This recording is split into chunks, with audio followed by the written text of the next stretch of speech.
Hello again, everyone. This is Jim here. Welcome back to my channel.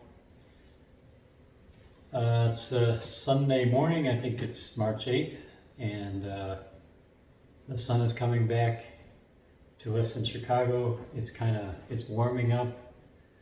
First day of spring is next week, so yeah, I'm already into the into the short sleeves. I'm ready to go for the warm weather. So things are looking good here.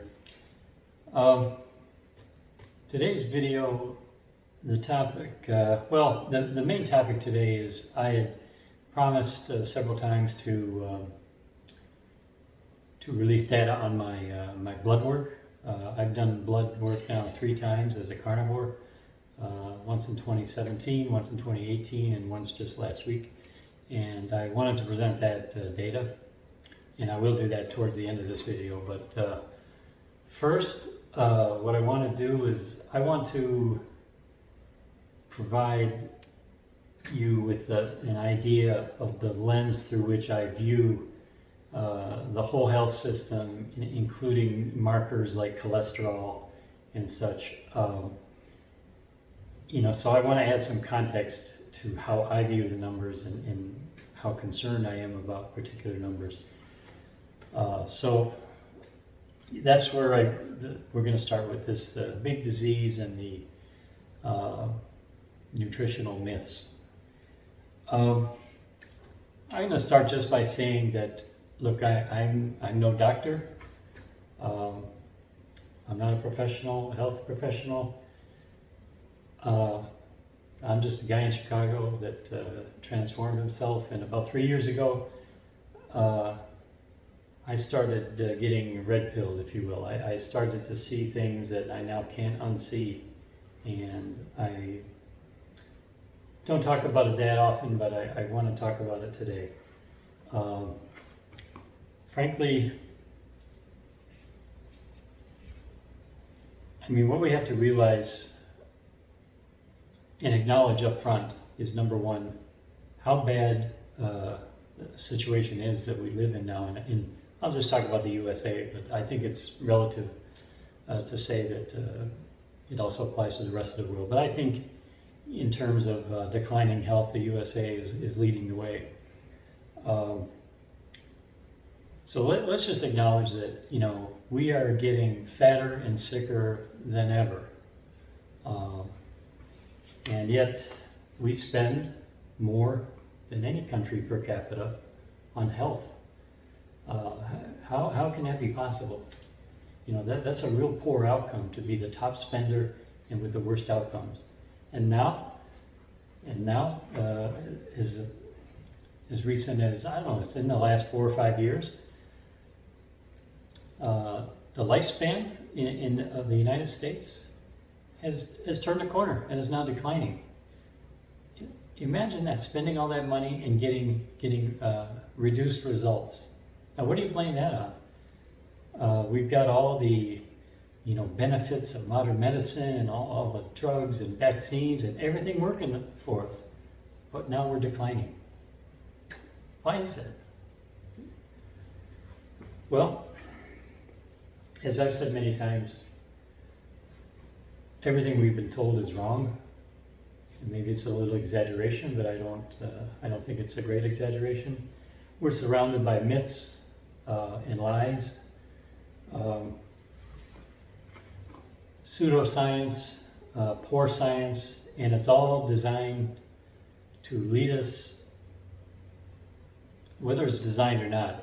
These myths are leading us down a path towards poor health and shorter lifespan. And I just mentioned, some of the main myths. There's the cholesterol myth, the myth that cholesterol in our diet is something that has to be avoided, and dietary cholesterol is killing us. The cholesterol in our body is killing us. It must be reduced at all costs. One of the real harmful myths that has been propagated, and when I say propagated, I mean it's by the entity I call big disease, which is mainly a consortium of food companies, drug companies, the medical industry, institutions that do the research for corporations. Government is involved too. I mean, they're all part of what I call big disease. I mean, this is just my lumping it together. They don't have big disease meetings, but I mean, they might as well. One of the most harmful aspects is the calorie theory. That doesn't matter what you eat. What we have to do is eat a balanced diet from all food groups. That weight is, that doesn't matter what type of food. Your body just sees it as a number of calories. That's it. And this has caused people to make many bad decisions. It's opened the floodgates for food companies to do things with their food products that are harmful. So it's the calorie is just a calorie. Eat all things in moderation. This keeps the myth that you need all these different food groups. It keeps you looking to have all the food groups as part of your diet. And that satisfies all the different parties in the food industry. And they do everything to give you the low-cal food, low-cal and low-fat. They're doing their part because of the science, the quote-unquote the science.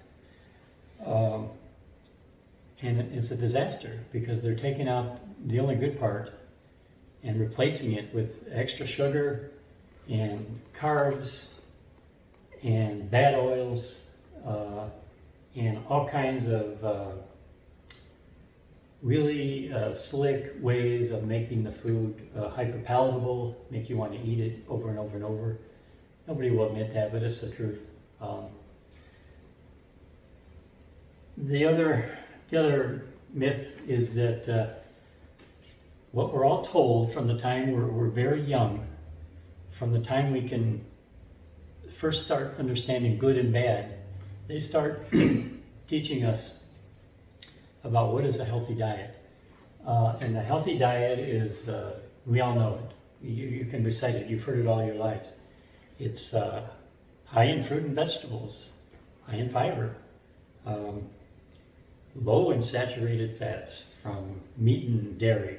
For sure, that's always right there in bold. Saturated fat, meat and dairy. They don't mention that all fats have saturated fats. Even every fat has a component of saturated fat in it. So you can't get rid of saturated fat total. But this is the boogeyman they've chosen in order to make the push. The saturated fat, the animal products, lard, beef tallow, the fats that come from them, butter, the dairy, they are higher percentage-wise than saturated fats. So that's how they get you to go to their cheap, industrial, rancid oils, unstable oils that cause a lot of oxidation in your body, is to avoid the ones that are higher in saturated fat, because those happen to be the animals. It's just the opposite. High in fruits and vegetables, low in saturated fat, high in sources of good fats, and that's the other myth. Like children, they tell us that there's good fats and bad fats. There's good cholesterol and bad cholesterol. Even a child can understand that. This good, that bad. How stupid do they think we are? I mean, there are no goods and bad fats. They're just, well, on fats I'll say there are good. The ones that are not oils that come from things that don't have any oil in them, like corn or soybeans, those are bad oils. The good ones are the ones they say are bad. It's just the opposite. But in cholesterol, there's no good and bad cholesterol. It's good. And your body controls the cholesterol. This is the thing that irritates me a lot, is whatever you eat in your diet, whether you eat heavy cholesterol or not heavy cholesterol, your liver controls what goes on, how much cholesterol is manufactured and distributed into your bloodstream. So, if the liver thinks you've eaten too much cholesterol, then it has to make a little less. If it wants a little more, it will make more. It's regulated in the liver. It doesn't just go in your mouth and boop, it drops into your bloodstream. I think, don't quote me, but I think it is captured into these things called chylomicrons, and I think maybe it goes through the lymphatic system into the liver. It goes through some route, ends up in the liver, and the liver breaks it down and repackages and distributes the cholesterol. But your body makes cholesterol, and it's one of the most important processes in the body. Every cell needs it. Your body needs it to function. The insane thing that we're doing is that doctors daily put millions of people on drugs to reduce the cholesterol.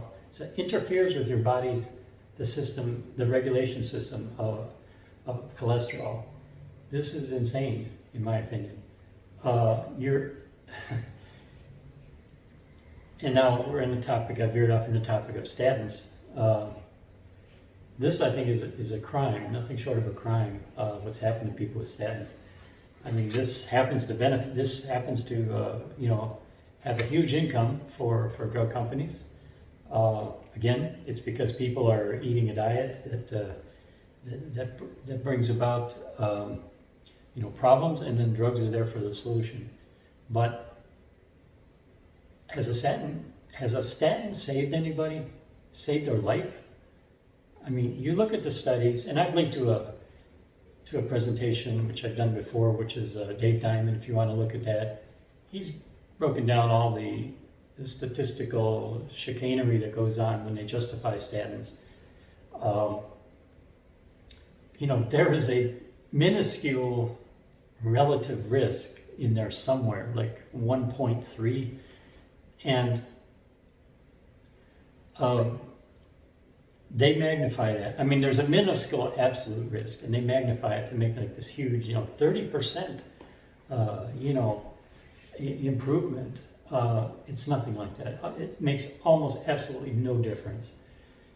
And why would it? If you look at the heart disease, who's having cardiovascular disease, it matters not about LDL or cholesterol. High or low, they're still having heart disease. It's not the cause. The cause is in the diet, and so this is the folly of what we're doing. We're chasing things, putting band-aids on this and that, treating symptoms. It does nothing, and everything gets worse. All of the leading diseases we have these days: heart disease, stroke. I got the ranking of the top 10, heart disease, stroke, lower respiratory, lung disease, diabetes, Alzheimer's, and I'm sure cancer is probably next if I went further.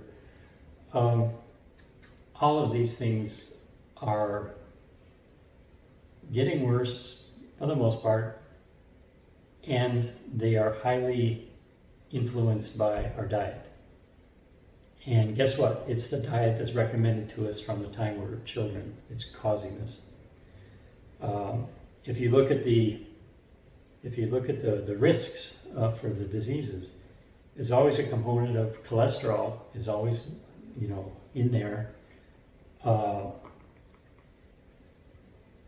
Diabetic for heart disease, cholesterol, diabetes. If you're overweight, well, most of that is coming from the food.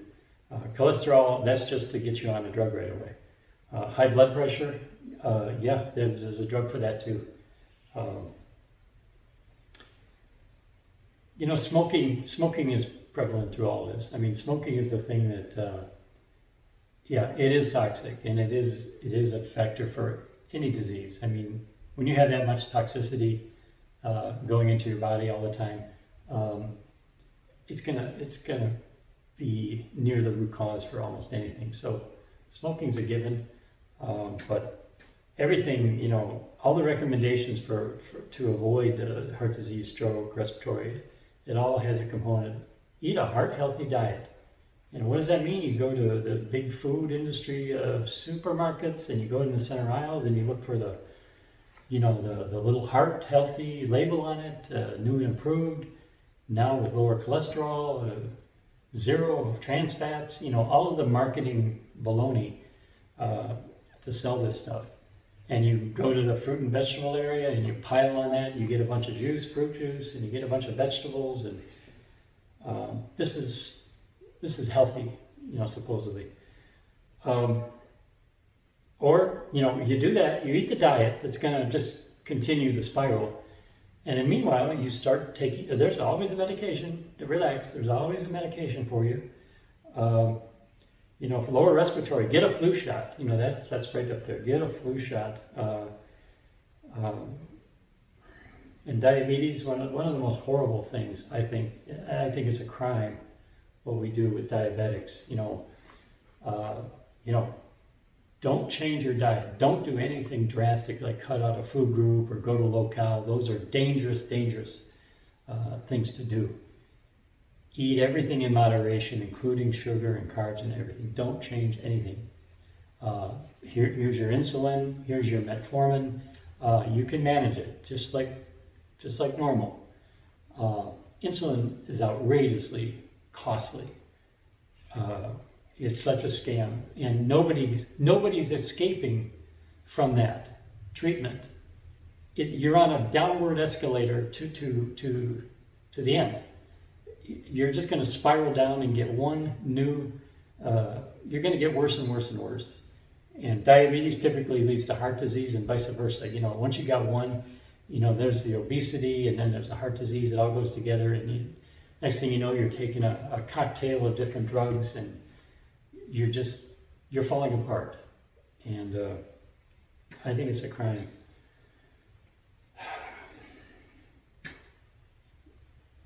I think I mentioned that there's like 10 companies control everything in the store. The Kraft, Coca-Cola, Nestle, PepsiCo, Procter & Gamble, General Mills, Kellogg's, Mars, Unilever.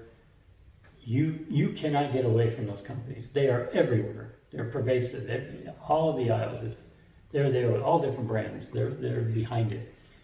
And it's all foods that are, like I said, marketed and branded as, healthy. And, I used to think before I was red-pilled and when I was overweight, when I tried to eat better, I would go in the frozen foods section and see the sign, healthy choice. Healthy choice, okay, I better get that. That's a good option, Jim. You're really taking a keen interest in your health by buying the healthy choice. The drug companies, the medical industry, they're part of this. It's such a crime that they push everybody. They push out the animal products, and they sell us that the best diet for humans is to fruit and vegetables, and lots of grains. And it's exactly the opposite. Grains are giving us the leaky gut and all the autoimmune diseases. They're opening our gut and just destroying our immune system. The vegetables, plant food in general, well, my feelings on that. We can tolerate it. We can tolerate it to an extent. But there comes a point where they're going to take their toll on you. And it can be in a couple different ways. Part of it is they take a toll on the environment. The mass type of farming that has to be done, the strip mining of the soil, the pesticides, and the endogenous toxins in the plants themselves. This is nothing to fool around with. An example is you look at what happens to a vegan who just really is a true believer and just packs in the vegetables, the smoothies, the high in oxalates, day after day. What happens? Well, a whole lot of things start happening. Your body starts breaking down, in myriad ways. We're just not designed to go really heavy into that stuff. You can tolerate it to some extent. It's all in the dose. But yes, so we've been told what's a healthy diet. We've been told that the Mediterranean diet is, and the blue zones, this is the best thing possible. The only problem is it's all been oversold. There is no such thing as a Mediterranean diet. The Mediterranean is a huge region with all different countries and cultures that eat differently. There's some common themes there. Not that they just eat fruit and vegetables and bread. No, everybody has got a large component of animal products. I mean, in animal oils. That's everywhere, whether it's pork or fish or whatever, or beef. These zones like that, there's a lot of other factors in it, compounding factors in the lifestyle or the cultures that may be more conducive to like maybe less stress or closer families or whatever. There's a lot of reasons why maybe people are healthier there. It's not because they're eating what they call this heart-healthy diet. Their diets are healthy, but it's not what's described. And the blue zones is another myth. There's nobody just not eating meat or animal fat in the blue zones. It's essential for life. I guess I'll end my rant there. The bottom line is we're being told lies. And coincidentally, a lot of profit is being made. Partner in this is government. Government's an enabler of this. I don't see government as the solution to anything. They work hand in hand with the corporations. So government's part of the problem. Corporations are there to make money. They do what they're allowed to do. It's just that so much profit with no attachment to positive outcome is what bothers me. And I don't have the answer, and probably nobody does, but I would like to see a system where funding is matched to positive outcomes in people's lives.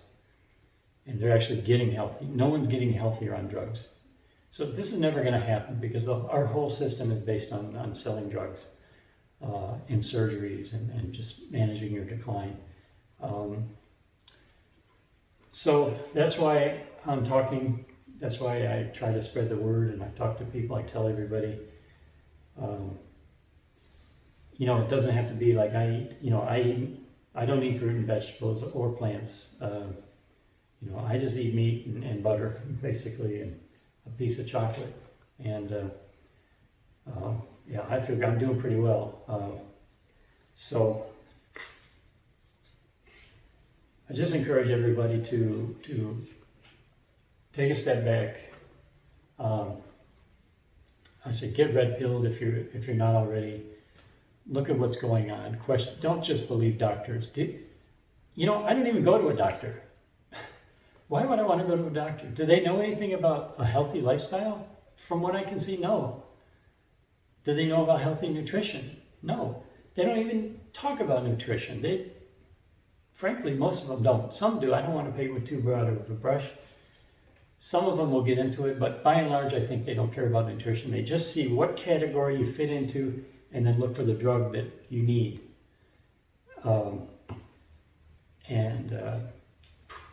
So I don't need a doctor.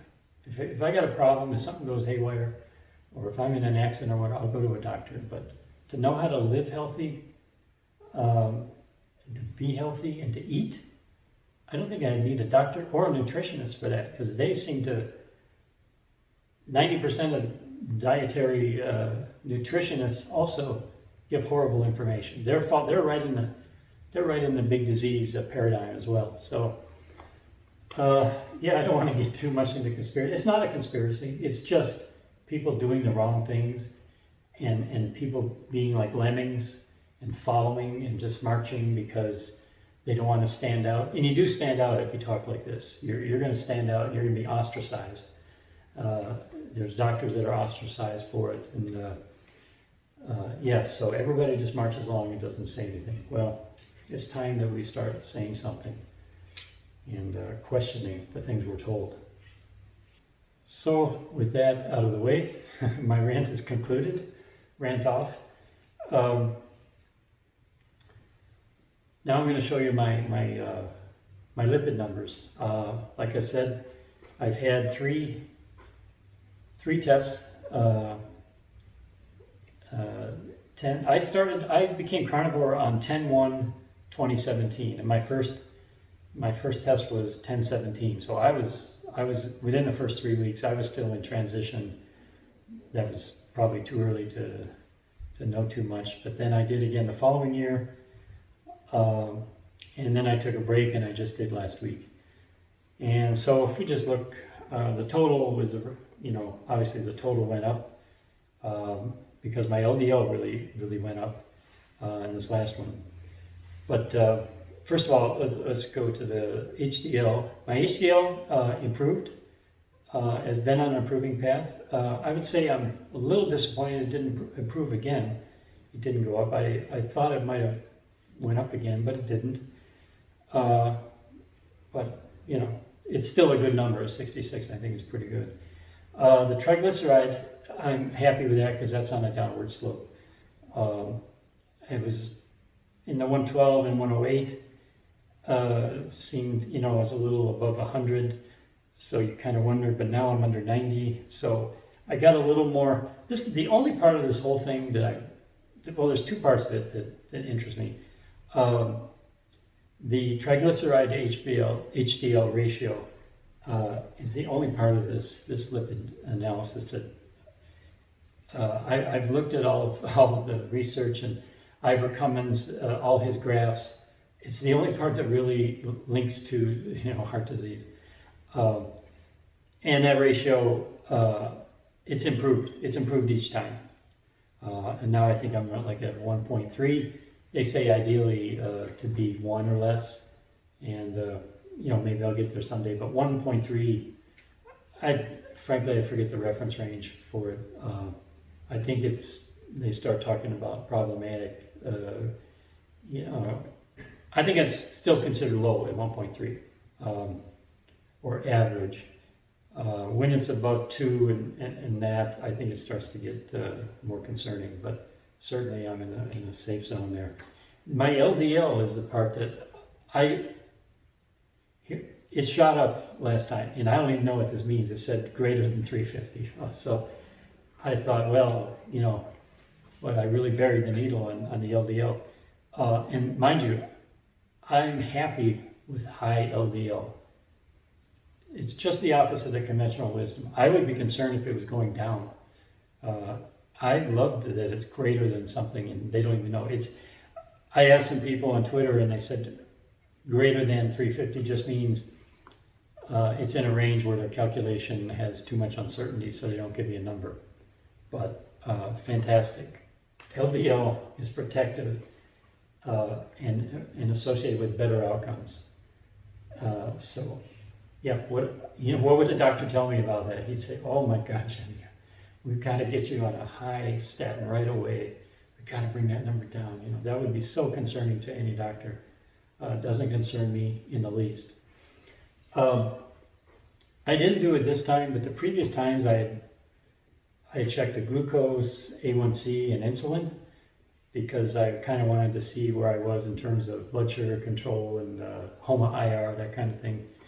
And that, I'm totally in the green on that. I mean, my glucose is low, the A1C is low, my insulin is low. I mean, so I'm not borderline diabetic or anything. I mean, that's all in there.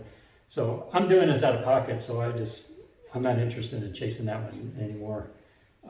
I know with the way I eat, eating meat, okay, I got insulin low, so, there's no sense looking at that anymore. This one here, the HSCRP is high sensitivity C-reactive protein. And this one that does interest me because it's a sensitive marker for inflammation, for chronic low-level inflammation. And so if you got a low-grade inflammation, chronic, this will detect it. And the reference range is between 1 and 3 is like elevated or average.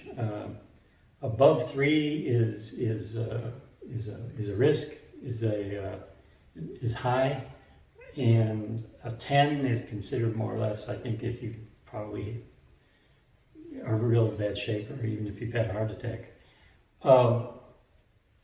Below 1 is considered fine, there's nothing, it's low. I came in, the first time I did it, it was a 1.4, so I was at the lower end of the average range.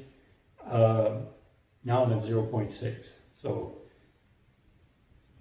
my marker of inflammation has gone down.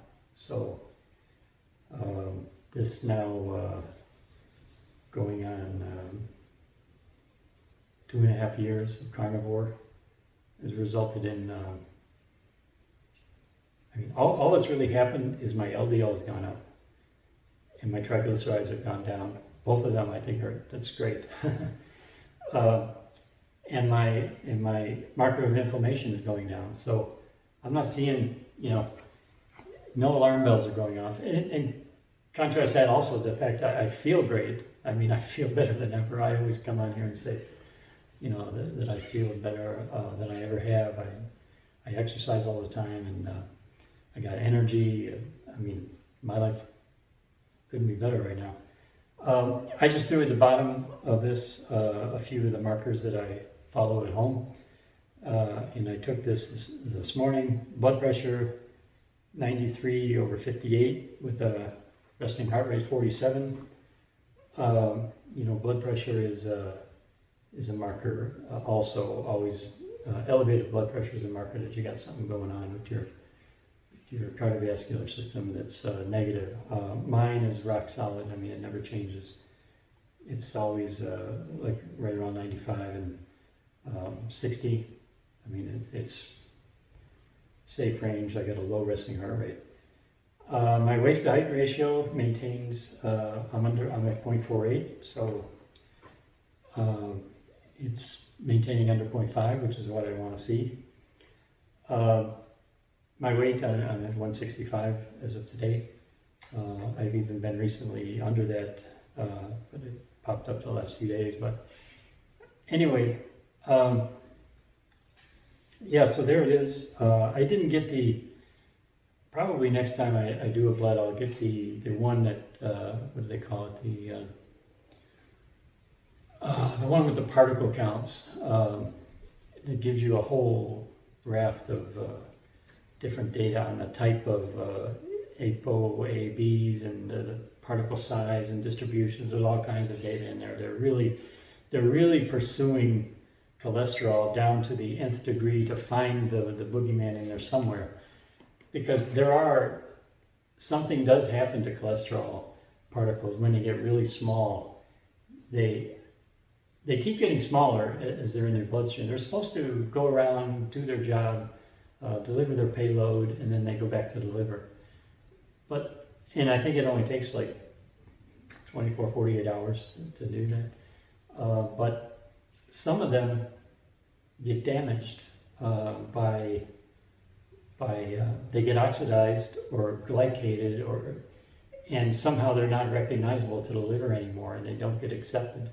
But this oxidation is from the oils or sugar that's causing them to be damaged. And so they end up just circulating, and they end up getting taken up by macrophages, typically in the arteries. Macrophages will surround them.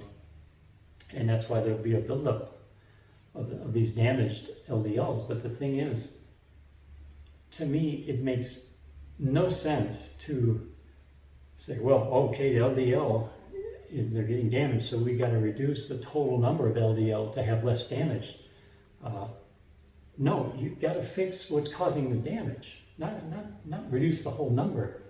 Because if you cut off your body's ability to manufacture the level of cholesterol that it wants, you're disrupting everything. It's all interconnected. You can't just make a snip here and then, yep, that's good, this number's good, you're all set, you're healthy.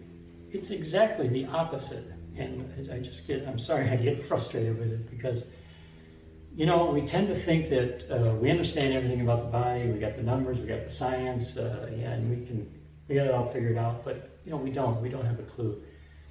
That's why I always look to nature, natural processes, and natural foods, and natural way of exercising, and natural way of living is my approach. And my approach also, I said earlier that I don't need a doctor. You know, my philosophy is my body is the best doctor. My body already knows what to do. Pretty much all of our bodies do. It knows how to heal. You got to let it heal though. And there's things you can do to let your body heal. And you got to give it a break from eating once in a while. That's one thing. Your body knows how to heal. And that does involve fasting, which is another thing nobody recommends. Everybody, fasting, danger, you're depriving this and that. Well, I'll tell you what, there's a lot of healing that comes with fasting. So I look at my body as being my doctor, and it can heal itself. And I look at my medicine, the drugs, are the food that I put in. You know, so I put in the right food and give my body a break once in a while so that it can repair, and I think things should work out. I don't want to overcomplicate it by drilling down and following different scientific claims that are really just supporting some phony structure that sells drugs and ends up with bad outcomes. There's nothing behind all that stuff. It's all